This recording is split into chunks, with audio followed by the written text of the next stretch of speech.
नमस्कार, मैं हूं आपके साथ शिप्रा झा और आप देख रहे हैं न्यूज 18 बिहार झारखंड का डिजिटल प्लेटफॉर्म। राजधानी दिल्ली में सोमवार की सर्द सुबह सरकार की ओर से स्मार्टफोन निर्माता कंपनियों को एक निर्देश दिया जाता है जिसने राजनीतिक माहौल को गर्मा दिया। निर्देश में कहा गया वे मार्च 2026 से बेचे जाने वाले सभी मोबाइल फोन में संचार साथी ऐप को प्री इंस्टॉल कर दें।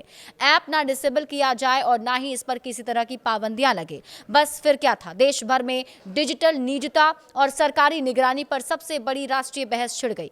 मोबाइल में संचार साथी ऐप को अनिवार्य रूप से प्री इंस्टॉल करने के केंद्र सरकार के फैसले के खिलाफ विपक्ष ने जमकर विरोध किया। आरोप लगाया कि ये ऐप लोगों की जासूसी करने वाला औजार बनेगा। सरकार ने तर्क दिया, ये ऐप चोरी, ठगी और साइबर फ्रॉड रोकने के लिए है और पूरी तरह स्वैच्छिक व लोकतांत्रिक व्यवस्था का हिस्सा है। यूजर चाहे तो किसी भी समय डिलीट कर सकता है। बाद में सरकार ने प्री इंस्टॉल करने की अनिवार्यता भी खत्म कर दी। खैर, ये तो पिछले 3 दिन का घटनाक्रम है जिसे हमने आपको चंद लाइन में बता दिया। अब आप बात करते हैं साइबर सुरक्षा बनाम निजात की इस जंग का सच क्या है। क्या संचार साथी ऐप सरकार का सर्विलांस टूल बन जाएगा या फिर डिजिटल सुरक्षा का सबसे बड़ा टूल? संचार साथी ऐप से संबंधित हर सवाल का जवाब इस वीडियो में जानने की कोशिश करेंगे।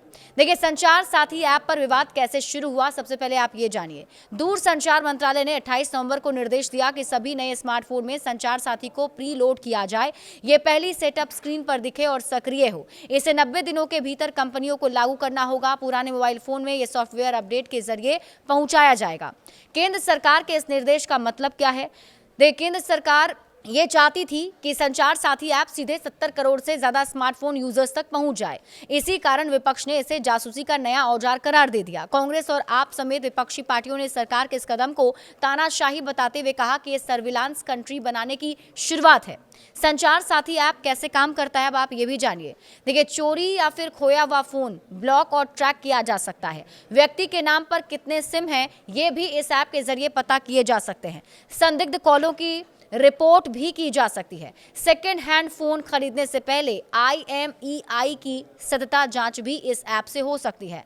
ऐप का असल कामकाज क्या है, क्या सच में सुरक्षित है, अब आप ये जानिए। देखिए, सरकार का दावा है कि ऐप किसी भी जानकारी को यूजर की अनुमति के बिना नहीं लेता। आपको बता दें कि संचार साथी ऐप कुछ जरूरी परमिशन मांगता है, जैसे 20 करोड़ लोग पोर्टल पर हैं, 1.5 करोड़ लोग ऐप यूज कर रहे हैं, 26 लाख फोन ट्रेस किए गए हैं संचार साथी ऐप से, 7.23 लाख खोए फोन वापस मिल गए हैं सिर्फ इस ऐप की वजह से, 50 लाख फर्जी मोबाइल कनेक्शन बंद किया गया है, 6.2 लाख फर्जी डुप्लीकेट हैंडसेट ब्लॉक हुए हैं।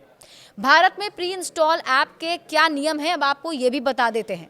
भारत में स्मार्टफोन कंपनियां अपने डिवाइस से पहले से कई ऐप इंस्टॉल करके बेचती है, कुछ उपयोगी, कुछ सिर्फ प्रचार या सुविधा के लिए। साल 2023 में भारत सरकार की ओर से सुझाव आया था कि स्मार्टफोन निर्माता कंपनियां यूजर को प्री इंस्टॉल्ड ऐप को हटाने और अनइंस्टॉल का विकल्प दे। कई फोन में से ऐप क्यों नहीं हटते हैं? देखिए, Xiaomi, MI, Vivo और Oppo जैसी चीनी कंपनियां अक्सर अपने ब्रांड विशेष ऐप को सिस्टम ऐप बताकर इंस्टॉल करती है। भारत में भी इन ऐप को हटाने का अधिकार कानूनी रूप से अनिवार्य नहीं है, इसलिए ये प्री लोडेड या ब्लोटवेयर बने रहते हैं और यूजर इन्हें आसानी से हटा नहीं पाते हैं। यूरोप में प्री इंस्टॉल्ड ऐप के क्या नियम हैं? यूरोपीय यूनियन दुनिया में सबसे सख्त नियम लागू करता है। लगभग हर प्री इंस्टॉल्ड ऐप को हटाने की सुविधा अनिवार्य है। एप्पल और गूगल भी अपने ऐप को जबरन डिफॉल्ट नहीं रख सकती। फोन चालू करते ही फ्री चॉइस स्क्रीन देना जरूरी होता है, जिसमें यूजर ब्राउजर, मैप और मैसेजिंग ऐप खुद ही चुनते हैं। प्री इंस्टॉल्ड ऐप को लेकर अमेरिका में क्या नियम है? तो प्री इंस्टॉल्ड को लेकर अमेरिका में कोई राष्ट्रीय कानून नहीं है जो प्री इंस्टॉल्ड ऐप को हटाने को अनिवार्य करे। फोन निर्माता मनचाहे ऐप प्री इंस्टॉल कर सकते हैं, लेकिन अगर कोई कंपनी विरोधी कंपनी को समान प्रतिस्पर्धा अवसर नहीं देती है तो एंटी ट्रस्ट नियम के तहत शिकायत हो सकती है। डिजिटल इंडिया का बड़ा प्रश्न, सुरक्षा या निगरानी? संचार साथी ऐप ने देश के 2 बड़े सवालों के बीच खड़ा कर दिया है। क्या ये भारत को साइबर फ्रॉड से बचाएगा या क्या ये सरकार के हाथों एक नया निगरानी औजार बनेगा? सरकार के इस निर्देश पर किसका क्या मत है? सरकार का कहना है कि सुरक्षा के लिए ये है, तो विपक्ष का कहना है कि जासूसी का ये औजार है।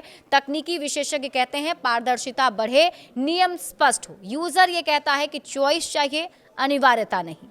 बड़े अपडेट्स के लिए आप जुड़े रहिए न्यूज 18 बिहार झारखंड के साथ।